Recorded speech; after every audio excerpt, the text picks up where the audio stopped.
Hello దోస్తులు, ఎట్లున్నారు? మంచిగా ఉన్నారా?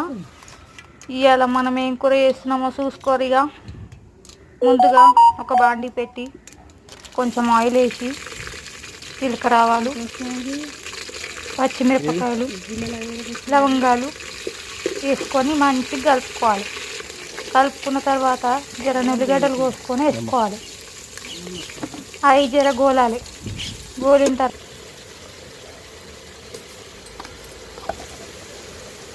కొంచెం కొత్తిమీర వేసుకొని అందులోనే జరంతా పసుపు వేసుకోవాలి. జర అటు ఇటు చెంచా పెట్టి కలుపుకొని మన చేతుకున్న ఇంత పూరీని వేసుకోవాలి. మంచిగా కలుపుకోవాలి. కలుపుకున్నాక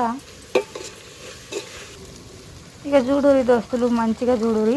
మన ఊళ్ళలో ఆనకట్ట కాడ ఎంత మంచిగా చేస్తారో, ముఖ్యంగా కట్టెల పొయ్యి మీద వండిన చికెన్, కాల్చుకొని వండిన చికెను ఎంత మంచిగా ఉంటుంది కదా దోస్తులు. ఇక చూడు, చికెన్ వేసుకొని మంచిగా గోలించుకోవాలి. దగ్గరికి ముందుగా నీళ్ళలో వేసుకోవాలి. చికెను నీళ్ళలో వేసి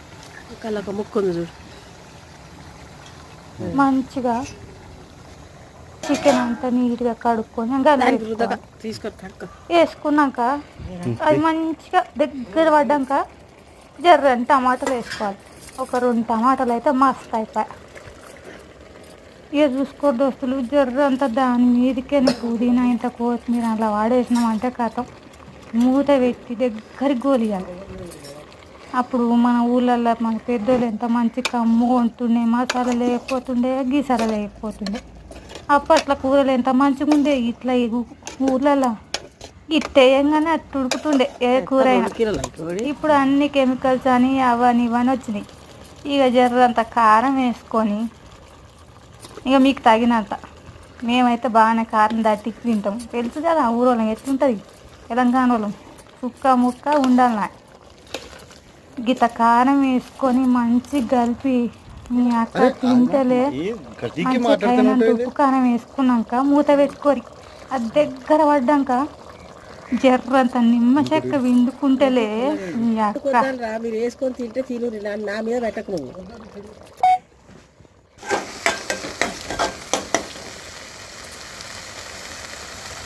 అందులో జర్రంతా ఏమి యుద్ధస్తులు కొంచెం అంత ధనియాల పొడి వేసుకొని చక్కగా కలుపుకొని ఇంత మూత పెడితే మంచిగా దగ్గర పడ్డానికి ఇంత కళ్ళు పోసుకొని ముక్క వేసుకుంటలే